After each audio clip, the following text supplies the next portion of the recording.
നമ്മളെ ലൈംഗിക പാപങ്ങളെക്കുറിച്ചുള്ള ചിന്തകളാണ് കഴിഞ്ഞ എപ്പിസോഡിൽ പറഞ്ഞത്. അത് തുടർമാനമായിട്ട് അത് ചിന്തിക്കുന്നതാണ്. ജഡത്തിൻ്റെ പ്രവൃത്തികളിൽ ഏറ്റവും പ്രധാനമായി വന്ന ഒരു കാര്യമാണ് ദുർനടപ്പ്. അതുമായിട്ട് ബന്ധപ്പെട്ട അഡൽട്ടറി, ഫോർണിക്കേഷൻ, ഇത് തമ്മിലുള്ള വ്യത്യാസം പറഞ്ഞു. ആ മനുഷ്യൻ ചെയ്യുന്ന പാപങ്ങൾ എങ്ങനെയാണ് അതിൻ്റെ കോൺസിക്വൻസസ് അടുത്ത തലമുറകളിലേക്ക് കൈമാറ്റം ചെയ്യുന്നതെന്ന് പറഞ്ഞു. അത് മാത്രമല്ല, വിശ്വാസ സമൂഹത്തിൻ്റെ ഇടയിലും ഈ പാപങ്ങൾ ധാരാളമായിട്ടുണ്ട്. അത് ഉണ്ട്, അവരുമായിട്ട് നമ്മൾ ബന്ധപ്പെടുക പോലും, ഭക്ഷണം കഴിക്കുക പോലും വരുതെന്ന് പൗലോസ് പഠിപ്പിച്ച കാര്യവും കഴിഞ്ഞ ദിവസം നമ്മൾ പറഞ്ഞു.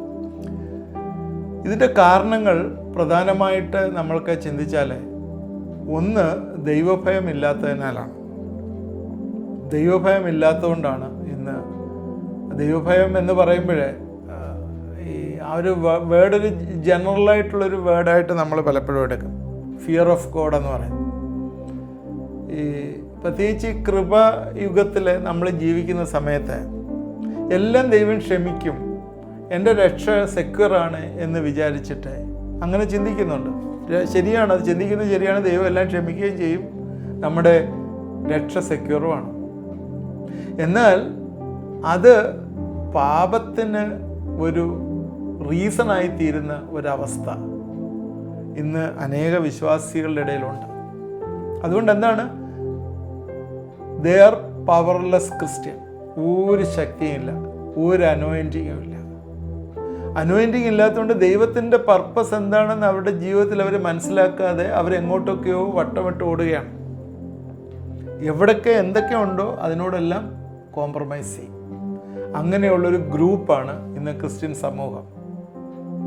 അവർക്കിതൊന്നും വലിയ കൺസേൺ ഒന്നുമല്ല. അതായോ ആയി, അങ്ങനെ പോയോ പോയി. ഇപ്പം തന്നെ എക്സാമ്പിൾ പറഞ്ഞാൽ ഇന്ന് നമ്മുടെ ഭവനങ്ങളിലൊക്കെ, ക്രിസ്തീയ ഭവനങ്ങളിലൊക്കെ ആൺകുട്ടികളെ പെൺകുട്ടികളൊക്കെ യൂത്തൊക്കെ ഏത് രീതിയിലാണ് മാരീഡ് ലൈഫിനകത്ത് ഇൻവോൾവ് ചെയ്യുന്നതൊക്കെ അറിയാമല്ലോ. ഏതൊക്കെ രീതിയിലാണ് കല്യാണങ്ങൾ നടക്കുന്നതെന്ന് അറിയാമല്ലോ. അവർക്ക് ക്രിസ്ത്യൻ ടീച്ചിങ് ഇല്ലാഞ്ഞിട്ടാണോ? ക്രിസ്ത്യൻ ടീച്ചിങ് ഉണ്ട്. ക്രിസ്ത്യൻ ഫെയ്ത്തിലല്ലേ? ക്രിസ്ത്യൻ ഫെയ്ത്തിലാണ്. പേരൻസ് വർഷിപ്പിന് പോകുന്നില്ലേ? പേരൻസ് വർഷിപ്പിന് പോകുന്നുണ്ട്. ഇതെല്ലാം ഉണ്ട്.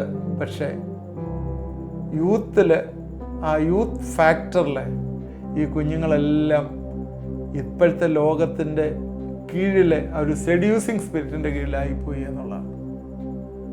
ഒരുപാട് എക്സാമ്പിൾസ് ഒരിക്കൽ കോട്ട് ചെയ്ത് പറയാനായിട്ടുണ്ട്. ഒന്നും കോട്ട് ചെയ്ത് പറയേണ്ട ആവശ്യമില്ല. നിങ്ങളുടെയൊക്കെ ഭവനങ്ങൾ മാത്രം എടുത്തു നോക്കിയാൽ മതി. ഓരോ ഭവനങ്ങളിൽ ഇപ്പം ഒരു 100 വീടുകൾ എടുത്തു നോക്കിയാൽ എനിക്ക് തോന്നുന്നൊരു 90 ഭവനങ്ങളിലും 10 കേസും എല്ലാം ചിലപ്പം ഇല്ലാതെ ആയിരിക്കാം. 90 പേരുടെ വീട്ടിലും ഇതുപോലുള്ള ഇല്ലിസിറ്റ് റിലേഷൻഷിപ്പും, അങ്ങോട്ട് പോയതും ഇങ്ങോട്ട് പോയതും, വേറെ കമ്മ്യൂണിറ്റിയിൽ നിന്ന് കല്യാണം കഴിച്ചുകൊണ്ട് വന്നതും എല്ലാ കേസുകളും കാണും. അത് ഉറപ്പാണ്. അതിൻ്റെ പ്രധാന കാര്യം ദൈവത്തോടുള്ള ദ ഫിയർ ഓഫ് ഗോഡിൻ്റെ സീരിയസ്നെസ് ഇല്ലാത്തതുകൊണ്ടാണ്. ബൈബിളിലെ ഉൽപ്പത്തി പുസ്തകം 39 അധ്യായത്തിലെ ഒരു വിഷനുള്ളൊരു വ്യക്തി ഉണ്ടായിരുന്നു. ഞാൻ ഈ വിഷനുമായിട്ട് റിലേറ്റ് ചെയ്താണ് ഇപ്പോഴും സംസാരിക്കുന്നത്. ഒരു ദർശനമുള്ളൊരു വ്യക്തി ഉണ്ടായിരുന്നു. ആ വ്യക്തി ആരുമല്ല, മറ്റാരുമല്ല, ജോസഫാണ്. ജോസഫ് സ്വപ്നം കണ്ടു. ആ സ്വപ്നം ഫുൾഫിൽ ചെയ്യാനായിട്ട് അവൻ എന്തൊക്കെ പ്രയാസങ്ങൾ കൂടി കടന്നുപോയി എന്ന് നമുക്കറിയാം. ആ സ്വപ്നം ഫുൾഫിൽ ചെയ്തു. അൾട്ടിമേറ്റ്ലി ഫുൾഫിൽ ചെയ്തു. ഫുൾഫിൽ ചെയ്യുക മാത്രമല്ല, അതിനകത്ത് വന്ന ഡിലേയുടെ റീസൺ എന്താണെന്നും അദ്ദേഹത്തിന് വെളിപ്പെട്ടു. ആർക്കാ? ജോസഫിന്.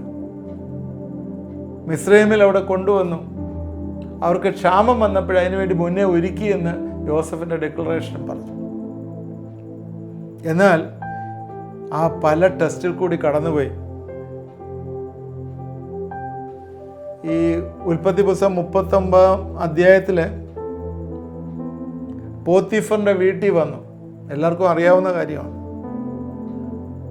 12 വാക്യത്തിൽ ഇങ്ങനെ, അവൾ അവൻ്റെ വസ്ത്രം പിടിച്ചു എന്നോട് ശയിക്കുക എന്ന് പറഞ്ഞു. എന്നാൽ അവൻ തൻ്റെ വസ്ത്രം അവളുടെ കയ്യിൽ വിട്ടേച്ച് പുറത്തേക്ക് ഓടിക്കളഞ്ഞു. അവിടെ കാണാം ദ സ്പിരിറ്റ് ഓഫ് അഡൽട്ടറി. പോത്തിഫറിന്റെ ഭാര്യ ഇൻഫ്ലുവൻസ് ചെയ്യുന്നു. മാസങ്ങളോളം ടെംപ്റ്റ് ചെയ്യാണ്. Seducing spirit. ഈ മാസങ്ങളോളം അവിടെ ചെന്നിട്ട് പെട്ടെന്ന് പിറ്റേന്നല്ലല്ലോ സംഭവിച്ചത്. മാസങ്ങളോളം ഈ സെഡ്യൂസിങ് സ്പിരിറ്റ് ഇൻഫ്ലുവൻസ് ചെയ്തിട്ടും ദൈവഭയത്താൽ ദൈവത്തിലുള്ള ആശ്രയത്തിലും അവൻ്റെ ദർശനം ഉണ്ടായിരുന്നു, അവൻ്റെ വിഷൻ ഉണ്ടായിരുന്നു. യോസഫ് ദൈവഭയമുള്ളതുകൊണ്ട് പാപത്തിൽ അകപ്പെട്ടു പോയില്ല. രണ്ടാമത് കാണുന്നൊരു ഒരു ഉദാഹരണം, reasons. Lakh of the love of Christ. ക്രിസ്തുവിൻ്റെ സ്നേഹത്തിൻ്റെ ഒരു നിർബന്ധമുള്ളിലില്ലാതെ ലാക്നി ആകുന്നു. ഇന്ന് കർത്താവിൻ്റെ സഭയിലെ പോലും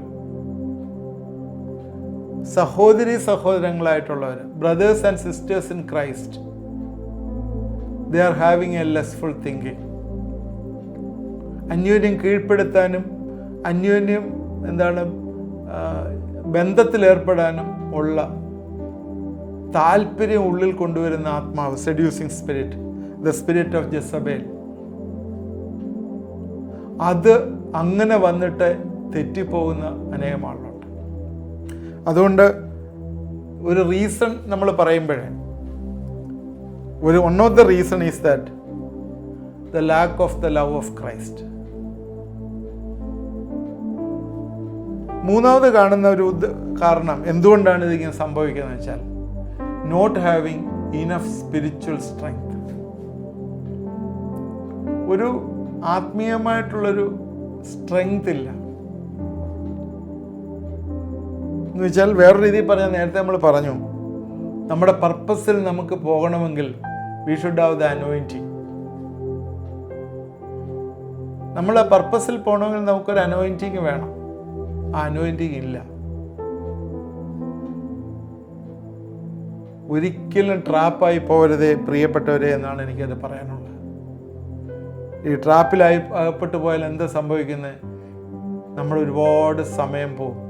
കാരണം ദൈവം തൻ്റെ പർപ്പസ് ഓരോ ടൈമിൽ ഓരോ സീസണിൽ റിലീസ് ചെയ്ത് തരുന്നത് നമ്മൾ ഈ ട്രാപ്പിൽ അകപ്പെട്ടു പോയി കഴിയുമ്പോഴേ, അനോയിൻറ്റിങ് നഷ്ടപ്പെട്ടു പോകുമ്പോഴേ, അല്ലെങ്കിൽ ഓയിൽ ചോർത്തിക്കൊണ്ട് പോകുമ്പോഴേ, അങ്ങനെ പറയുന്നതാണ് നല്ലത്. പഴയ നിയമത്തിൽ ഓയിലായിരുന്നല്ലോ അനോയിൻറ്റിങ്ങിന് യൂസ് ചെയ്തുകൊണ്ടിരുന്നത്. അതുകൊണ്ട് ഓയിൽ ചോർത്തിക്കൊണ്ട് പോകുമ്പോഴേ നമ്മുടെ അനോയിൻറ്റിങ് നഷ്ടപ്പെട്ടു പോകുന്ന, നമ്മുടെ ശക്തി എല്ലാം പിശാച് ഊറ്റിക്കൊണ്ട് പോകുന്നതായിട്ട് കാണാം. ഈ പാഷൻസൊക്കെ നമ്മുടെ ഹൃദയത്തിലെ ഈ ഈവിൾ സ്പിരിറ്റ് ആണ് ഇത് കൊണ്ടുവരുന്നത്. ഇത് വ്യത്യസ്ത ഫ്രീക്വൻസിയിൽ ഈ ആത്മീയ ഗോളത്തിലുണ്ട്. നമുക്ക് കേൾക്കാൻ വയ്യാത്ത ഒരുപാട്, ഇപ്പം റേഡിയോയുടെ തരംഗങ്ങൾ പാട്ടുകളായിട്ട് വരുന്നുണ്ടല്ലോ. അല്ല, ഈ അറ്റ്മോസ്ഫിയറിൽ കൂടി, അല്ലെങ്കിൽ ഈ കോസ്മോസിൽ കൂടി, ഈ കാണുന്ന നമ്മൾ ആയിരിക്കുന്ന ഈ സ്പേസിൽ കൂടി ഒരുപാട് ഫ്രീക്വൻസീസ് പാസ് ചെയ്യുന്നുണ്ട്. അതുപോലെ തന്നെ ഈ സെഡ്യൂസിങ് ആയിട്ടുള്ളൊരു ഫ്രീക്വൻസി ഇതിൽ കൂടി പാസ് ചെയ്യും. ചില ക്രീച്ചേഴ്സ്, റെസ്പോൺസിബിൾ ആയിട്ടുള്ള ക്രീച്ചേഴ്സ് അത് നിങ്ങളുടെ ശരീരത്തിലേക്ക് അയക്കും. ശരീരത്തിൽ പ്രവേശിച്ചിട്ട് ഒരു സെഡ്യൂസിങ് ഫ്രീക്വൻസി ഉണ്ടാവും. ശരി, നിങ്ങളുടെ ഉള്ളിൽ അങ്ങനെയുള്ള ഒരു ആത്മാവ് വസിക്കുന്നില്ല, നിങ്ങൾ പരിശുദ്ധാത്മാവാണ് വസിക്കുന്നത്, സമ്മതിച്ചു, ഞാൻ സമ്മതിച്ചു, നിങ്ങളുടെ ഉള്ളിലെ പരിശുദ്ധാത്മാവ് വസിക്കുന്നത്, ഓക്കെ. എന്നാൽ നിങ്ങളുടെ ശരീരത്തിൽ അങ്ങനെ ഒരു ദുരാത്മാവില്ല എങ്കിൽ പോലും അന്തരീക്ഷ മണ്ഡലത്തിൽ നിന്ന് ഡെമൺസ് നിങ്ങളുടെ അവയവങ്ങളിലേക്ക്, ശരീരത്തിലേക്ക് ചില ഫ്രീക്വൻസീസ് അയക്കാനായിട്ട് പറ്റും. അങ്ങനെ അയക്കുമ്പോൾ ആ ഫ്രീക്വൻസീസ് വരുമ്പോഴേ പെട്ടെന്ന് തന്നെ നിങ്ങളുടെ ശരീരത്തിലെ ഒരു ലെസ്ഫുൾ ആയിട്ടുള്ള ഒരു പാഷൻ വന്നു ചേരുകയാണ്. So Satan is releasing a frequency to your body to arise sexual passion. ആത്മാവിന് ശരിയായ ശക്തി ഇല്ലെങ്കിൽ ഈ പാഷൻസിനെ ഓവർടേക്ക് ചെയ്യാനായിട്ട് കഴിയില്ല. അതുകൊണ്ട് ജഡത്തിൻ്റെ അഭിലാഷത്തെ ക്രൂശിക്കണം. ജഡത്തിൻ്റെ അഭിലാഷത്തെ ക്രൂശിച്ചെങ്കിൽ മാത്രമേ ഇങ്ങനെയുള്ള ഈ ലസ്റ്റ്, ഇങ്ങനെയുള്ള കണ്ണുകളിൽ കൂടി പ്രവേശിക്കുന്ന ഈ കാര്യങ്ങൾ, ഇതിനെയൊക്കെ കൺട്രോൾ ചെയ്യാൻ പറ്റും. അല്ലെങ്കിൽ ഓട്ടോമാറ്റിക്കായിട്ട് ആ പാപമേഖലയിൽ വീഴും. ഈ പാപത്തിന് നേരത്തെ നമ്മൾ സംസാരിച്ചതുപോലെ ഡിഫറെൻറ്റ് ഡയമെൻഷൻസ് ഉണ്ട്. നമ്മൾ പാപത്തെക്കുറിച്ച് സംസാരിച്ചു, 6-7 ഡയമെൻഷനെ കുറിച്ച് പറഞ്ഞു. ദൈവത്തിൻ്റെ കൽപ്പനകൾ അഗൻസ്റ്റ് ആകുകയാണ്. കല്യാണം കഴിച്ചവരെ സംബന്ധിച്ചിടത്തോളം പാർട്ട്നേഴ്സിനോട് പാപം ചെയ്യുകയാണ്, വേറൊരാളുടെ പാർട്ട്ണറോട് പാപം ചെയ്യുകയാണ്. ഒന്നിൽ കൂടുതൽ ആൾ ഇൻവോൾവ് ആണ് അതിൽ. ഇവിടെ അത് മാത്രമല്ല, അവിടെ തന്നെ വേറൊരു ഈവിൾ ഓൾട്ടറിനെ ഫീഡ് ചെയ്യുന്നൊരു സംഭവം അവിടെ നടക്കുകയാണ്. ഇത് മാത്രമല്ല, ജനറേഷനിലേക്ക് ഈ കേസ് വരികയാണ്.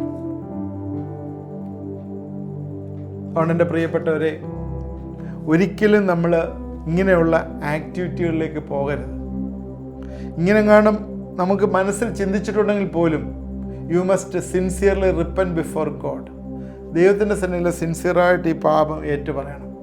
Never tell to this to anybody. ആരോടും പറയേണ്ട ആവശ്യമില്ല. കാരണം ഈവൻ ആരോടെങ്കിലും ഷെയർ ചെയ്താൽ പോലും, അനോയിൻറ്റഡ് എന്ന് പറയുന്നവർ പോലും ഷെയർ ചെയ്താൽ പോലും, പ്രാർത്ഥനയ്ക്ക് ഷെയർ ചെയ്യുക, അത്രയ്ക്ക് നിങ്ങൾക്ക് പരിചയമുള്ളവരോട് മാത്രമേ ഇത് ഷെയർ ചെയ്യാവൂ. കല്യാണം കഴിച്ചവരെ സംബന്ധിച്ചിടത്തോളം എപ്പോഴും ഒരു കാര്യം ഓർക്കേണ്ടത്, എപ്പോഴും അവരുമായിട്ട് ഇൻട്രാക്ട് ചെയ്തുകൊണ്ടേയിരിക്കണം. Never separate the partner. ഈ സെക്ച്വൽ ഡ്രീംസ് അതിന് വേറെ നമ്മൾ ക്ലാസ് എടുക്കുന്നുണ്ട്. ഈ സെക്ച്വൽ ഡ്രീംസിൻ്റെ ഒരു പ്രധാന കാരണം ഈ ഫ്രീക്വൻ്റ് ആയിട്ടുള്ള ഇൻട്രാക്ഷൻസ് ഇല്ലാത്തതിനാലാണ്. പാർട്ട്ണറുമായിട്ട് ഫ്രീക്വൻ്റ് ആയിട്ട് ഇൻട്രാക്ഷൻ ഇല്ലെങ്കിൽ പിശാച് വന്ന് മുതലെടുക്കും, അവരുടെ പാഷൻ കൊണ്ടുവന്ന് നമുക്ക് ഇട്ടുതരും. അതുകൊണ്ട് അങ്ങനെയുള്ള സാഹചര്യങ്ങൾ എപ്പോഴും പാർട്ട്ണറുമായിട്ട് നമ്മൾ ഇൻട്രാക്ട് ചെയ്തുകൊണ്ടേയിരിക്കണം. ഏതെങ്കിലും അങ്ങനെ ഒരു സിറ്റുവേഷൻ ഉണ്ടെങ്കിൽ പോലും avoid such A situation. Boundaries shall be defined in Christian life. നമ്മളൊരു ബൗണ്ടറി നമ്മൾ തന്നെ സെറ്റ് ചെയ്യണം. പോകുമ്പോൾ ഒറ്റയ്ക്ക് പോവുക, വൈഫിനെ കൂട്ടാതെ പോവുക, അതുപോലെ അടച്ചിട്ടിരുന്നിടത്ത് നിന്ന് പറയുക, കൗൺസിലിംഗ് നടത്തുക. ചില ആളുകളുണ്ട്, കൗൺസിലേഴ്സ് ഉണ്ട്, ചില ആൾ കൗൺസിൽ ചെയ്യും. കൗൺസിലിംഗ് നടത്തുക. സ്ത്രീകളെ കൗൺസിൽ ചെയ്യുമ്പോൾ അവരുടെ ഹൃദയങ്ങൾ ഇങ്ങോട്ട് ഷെയർ ചെയ്യുന്ന സമയത്ത് ആ ഹൃദയങ്ങൾ അങ്ങ് ഒന്നാവും. കൗൺസിലറും അവരും കൂടി ഒന്നാവുന്ന അവസ്ഥ. അതുകൊണ്ട് ഈ ഓപ്പൺ സ്പേസ് ഓപ്പൺ സ്പേസിലിരുന്ന് അല്ലെങ്കിൽ വാതിൽ തുറന്നിട്ട് സംസാരിക്കുക. ഈവൻ യൂത്തിൻ്റെ ഇടയിൽ പോലും പ്രാർത്ഥനയ്ക്കാണ്, പ്രെയർ റിക്വസ്റ്റ് പറയാനാണ്, അല്ലെങ്കിൽ ഇപ്പോൾ പുതിയുള്ളൊരു കാര്യമാണ് ഒരുമിച്ച് പഠിക്കുക, ഡൗട്ട്സ് ഡിസ്കസ് ചെയ്യുക, ഡിസ്കഷൻ സ്റ്റഡി, ഇതെല്ലാം ഇപ്പോൾ ഉണ്ട്. അതൊക്കെ ഏത് അറ്റം വരെ പോകുന്നു എന്നുള്ളത് നമ്മൾ ചിന്തിക്കുക. അങ്ങനെയുള്ള സിറ്റുവേഷൻസ് കഴിവതും അവോയ്ഡ് ചെയ്യുക. യൂത്ത് ആയാലും സീനിയർ ആയാലും ഇതൊരു പ്ലേയിങ് വിത്ത് ഫയറാണ്. കാരണം ഇതിനകത്ത് ഇൻട്രാക്ട് ചെയ്യുന്നത് എന്താണെന്ന് ചോദിച്ചാൽ, നമ്മളെ നശിപ്പിക്കാനായിട്ട് പിശാച് ഫ്രീക്വൻസീസ് അയച്ചുകൊണ്ടേയിരിക്കും. അത് ഈ ഫ്രീക്വൻസീസ് പിശാച് അയക്കുന്ന സമയത്ത് നമ്മളെ തെറ്റിപ്പോകാനോ നശിച്ചു പോകാനുള്ള എല്ലാ സാധ്യതകളും ഉണ്ട്. അതുകൊണ്ട് എപ്പോഴും അവോയ്ഡ് സച്ച് എ സിറ്റുവേഷൻ. എപ്പോഴും നമ്മളത് ചിന്തിക്കുക, അവോയ്ഡ് ചെയ്യുക. ദൈവത്തിൻ്റെ ആ ഭയം നമ്മുടെ ഉള്ളിലുണ്ടെങ്കിൽ, നേരത്തെ പറഞ്ഞ പോലെ ആ ഭയം നമ്മുടെ ഉള്ളിലുണ്ടെങ്കിൽ, കർത്താവ് എല്ലാ സിറ്റുവേഷനെയും കൺട്രോൾ ചെയ്യാണ്, കാണുന്നതാണ്. എനിക്ക് യോജിച്ചതല്ല ഇതെന്നുള്ള ചിന്ത മനസ്സിലുണ്ടെങ്കിൽ തന്നെ പലപ്പോഴും ഇതിൽ നിന്ന് രക്ഷ പ്രാപിക്കാനായിട്ട് പറ്റും. എന്നാൽ ഇന്ന് ആ ശക്തിയൊക്കെ പിശാച് ആദ്യം തന്നെ ഊറ്റിയെടുത്തുകൊണ്ട് പോയി. We don't have A prayer life. നമുക്കൊരു പ്രാർത്ഥനാ ജീവിതമില്ല, നമുക്കൊരു ബൈബിൾ സ്റ്റഡി ഇല്ല, പേഴ്സണലായിട്ട് ദൈവത്തിൻ്റെ സന്നിധിയിൽ ഇരിക്കുന്ന ഒരവസ്ഥയില്ല, നമുക്കൊരു പ്രാർത്ഥിക്കുന്ന ഒരവസ്ഥയില്ല. എപ്പോഴും തന്നെ ആരെങ്കിലുമൊക്കെ കയറി കളിക്കുന്ന ഒരു ഫീൽഡ് പോലെ, ബൗണ്ടറി വാൾ ഇല്ലാതെ ആരെങ്കിലും കയറി ക്രിക്കറ്റ് കളിക്കുന്ന ഒരു ഫീൽഡ് പോലെ നമ്മുടെ മനസ്സ് ഹൃദയമായിട്ടുണ്ട്. നമ്മളെപ്പോഴും we are desiring for filthy things from our heart. നമ്മൾ കണ്ടുകൊണ്ടിരിക്കുന്ന റീൽസ് കണ്ടുകൊണ്ട് ഇങ്ങനെ ഇരിക്കുകയാണ്. അതെല്ലാം ഇങ്ങനെ ഉള്ളിൽ കയറിക്കൊണ്ടേയിരിക്കും. ഒന്നുകിൽ പൊളിറ്റിക്കലായിരിക്കും, അല്ലെങ്കിൽ അത് സിനിമാറ്റിക് ആയിരിക്കും, അല്ലെങ്കിൽ വേറെന്തെങ്കിലും ആ രീതിയിലുള്ള ഹെൽപ്പ് ചെയ്യുന്ന കാര്യങ്ങളായിരിക്കാം. ഇങ്ങനെയുള്ള കാര്യങ്ങളൊക്കെ ഉള്ളിൽ കയറുമ്പോഴേ അത് ഗ്രാജ്വലി അത് അവിടെ ബിൽഡ് ചെയ്യുകയാണ്. That's a building a stronghold. Stronghold break ചെയ്യുമ്പോൾ നമുക്ക് അതിനെക്കുറിച്ച് പഠിക്കാം. ഇത് സ്ട്രോങ് ഹോൾഡ് നമുക്ക് ബിൽഡ് ചെയ്തുകൊണ്ടേയിരിക്കുകയാണ്. അങ്ങനെ പോകുമ്പോൾ എന്താ സംഭവിക്കുന്നത്? ഇതൊന്നും സാരമില്ല നമ്മുടെ മനസ്സ് തന്നെ നമ്മളോട് പറയും. അങ്ങനെ ഓരോ ഗ്രാജ്വലി ഇത് വളർന്നു കഴിയുമ്പോഴത്തേക്ക് ഒരു സുപ്രഭാതത്തിൽ ഭയങ്കരമായിട്ടുള്ളൊരു പാപത്തിലേക്ക് പോയി വീഴുന്ന അവസ്ഥയിലേക്ക് വന്നു കയറുകയാണ്. പിശാച് അതാണ് ആഗ്രഹിക്കുന്നത് നമ്മുടെ ജീവിതം കൊണ്ട്. അതുകൊണ്ട് ഈ നാളുകളിലെ ലൈംഗിക പാപങ്ങൾ കൂടിക്കൊണ്ടിരിക്കുന്ന ഒരു സമയമാണ്. This is last days. So അത് മാത്രവുമല്ല, ഇതിലേക്കായും കൂടുതൽ ഇനി വരാൻ പോവാം. ഇപ്പം നമ്മൾ കാണുന്നില്ലേ, അതിനേക്കാളും കൂടുതൽ വരാൻ പോവാ. Sexual immorality is going to increase in the last days. നിങ്ങൾ കണ്ടിട്ടുണ്ടോ? ഈ അടുത്ത കാലങ്ങളിലായിട്ട് ചൈനയിൽ നിന്നും അതുപോലെ ജപ്പാനിൽ നിന്നും കൊറിയയിൽ നിന്നുമൊക്കെ ഒരുപാട് യന്ത്രമനുഷ്യർ റോബോട്ട്സിനെ ഉണ്ടാക്കുന്നുണ്ട്. അത് ഓരോ പർപ്പസിന് വേണ്ടി ഉണ്ടാക്കുന്ന, വീട്ടിലെ ജോലി ചെയ്യാനും ഒക്കെ ഉള്ളവരുണ്ട് ഇപ്പം. അതിനകത്ത് ഈവൻ അവർ വൈഫിനെ വരെ ക്രിയേറ്റ് ചെയ്യുന്നുണ്ട്. ഒരു പാർട്ട്ണർക്ക് ചെയ്യുന്നതെല്ലാം, ഒരു പാർട്ട്ണർ ചെയ്യുന്നതെല്ലാം അവർ ചെയ്തു കൊടുക്കുന്ന രീതിയിലുള്ള കാര്യങ്ങൾ ഓൾറെഡി ആയിക്കഴിഞ്ഞു. എത്ര കണ്ട് ലോകം മാറിപ്പോയിക്കൊണ്ടിരിക്കുന്നത് മനസ്സിലാക്കുക. ലോകത്തിൻ്റെ ആ ഒരു സ്റ്റൈല് തന്നെ മാറിക്കൊണ്ടിരിക്കുക. If there is no a natural partner or natural person to do immorality, ഒരു നാച്ചുറൽ അല്ലാത്ത ഒരു ആർട്ടിഫിഷ്യലായിട്ടുള്ള ഒരു ഡെമോണിക്കായിട്ടുള്ള, അങ്ങനെ ഞാൻ പറയുന്നത്, ഒരു ഡെമോണിക്കായിട്ടുള്ള ഒരു റോബോട്ടിനെ ക്രിയേറ്റ് ചെയ്ത് നിങ്ങൾക്ക് തരും. They will work as a partner. ആ ഒരു രീതിയിലായി ഇനിയും it is going more and more. Sexual immorality is going to increase more and more in the days to come. So അതുകൊണ്ട് നിങ്ങൾ ശ്രദ്ധിക്കുക, ഈ മെസ്സേജ് നിങ്ങൾക്കുള്ളതാണ്. So today the spirit is targeted to attack you. യേശുവിൻ്റെ മക്കളെയാണ് അത് target ചെയ്യുക. Sexual emotion ഇല്ലാത്തവരെ പോലും, അവർക്ക് പോലും ഇപ്പോഴും പുതിയ ഫ്രീക്വൻസി വരികയാണ്. അതുകൊണ്ട് you should not be fallen. ആത്മീയ അന്തരീക്ഷം ആകെ മാറിയിരിക്കുകയാണ്. End time ministries are different. യോഹന്നാൻ സ്നാപകൻ്റെ മെസ്സേജിനകത്ത് ഫലം കായ്ക്കാത്ത വൃക്ഷങ്ങളെല്ലാം വെട്ടി തീയിലിടുന്നു. വിശ്വാസം നിൽക്കാത്തവനും ഓവർകം ചെയ്യാത്തവനും എല്ലാം കാസ്റ്റവേ ആകുന്നൊരു സമയം. അതുകൊണ്ടാണ് റെവലേഷനിൽ എഴുതിയിരിക്കുന്നത്, അവസാന ഭാഗങ്ങളിൽ എഴുതിയിരിക്കുന്നത്, നിൽക്കുന്നവൻ വീഴാതിരിപ്പാൻ നോക്കിക്കൊള്ളട്ടെ. അതുകൊണ്ട് ലൈംഗിക പാപത്തിലെ ടെസ്റ്റ് ചെയ്യുവാനായിട്ട്, നിങ്ങളെ കൂടി ടെസ്റ്റ് ചെയ്യുവാൻ പിശാച് ഒരുങ്ങിയിരിക്കുന്നു എന്ന് നമ്മൾ മറന്നു പോകരുത്. So this is the end time. So we are all be ready. നമ്മളതിന് ഈ ഒരു ടെസ്റ്റ് ഏറ്റെടുക്കാൻ കൂടി പ്രിപ്പയർ ആവേണ്ട ഒരു സ്റ്റേജിലേക്ക് വന്നിരിക്കുന്നു. അതുകൊണ്ട് നമ്മളിതിൽ നിന്ന് വിടുതൽ പ്രാപിപ്പാനായിട്ട് ഈ ദിവസങ്ങൾ കർത്താവിൻ്റെ പ്രസൻസിലിരിക്കുവാൻ ദൈവം നമ്മളെ ഇടവരുത്തട്ടെ, സഹായിക്കട്ടെ. ഇത് ജനറലായിട്ടുള്ള കാര്യങ്ങൾ മാത്രമാണ് ഞാനിപ്പം പറഞ്ഞത്. ഇനി ഇതിനകത്ത് ഒരുപാട് ഡീപ്പായിട്ട് കുറേ കാര്യങ്ങൾ നമ്മൾ ഇതിലേക്ക് ഇറങ്ങി പുറപ്പെടും. നമ്മളത് ശ്രദ്ധയോടെ ഇരിക്കുക. അടുത്ത എപ്പിസോഡുകളിൽ വീണ്ടും ഈ സെക്ച്വൽ ഇമ്മൊറാലിറ്റിയെക്കുറിച്ച് തന്നെ പറയുന്നതാണ്. നിങ്ങൾ ശ്രദ്ധയോടുകൂടി ഇരിക്കുക. ഇത് നമ്മളെ ഒരുപാട് സഹായിക്കും. നമ്മുടെ ഏതെങ്കിലുമൊക്കെ ലൈഫിൽ ഏതെങ്കിലുമൊക്കെ കെട്ടുകളുണ്ടെങ്കിൽ അതൊക്കെ ദൈവം അഴിക്കുവാനായിട്ട് ഇടവരുത്തും. നമുക്ക് പ്രാർത്ഥിക്കാം. ദൈവമായ കർത്താവെ, ഇത് കണ്ടുകൊണ്ടിരുന്ന പ്രിയപ്പെട്ടവരെ ഞങ്ങളെ ഏൽപ്പിച്ച് പ്രാർത്ഥിക്കുന്നു. ജഡത്തിൻ്റെ അഭിലാഷത്തെ ക്രൂശിപ്പാനായി കർത്താവെ ഇന്ന് സഹായിക്കണമേ, ഇടവരുത്തണമെന്ന് പ്രാർത്ഥിക്കുന്നു.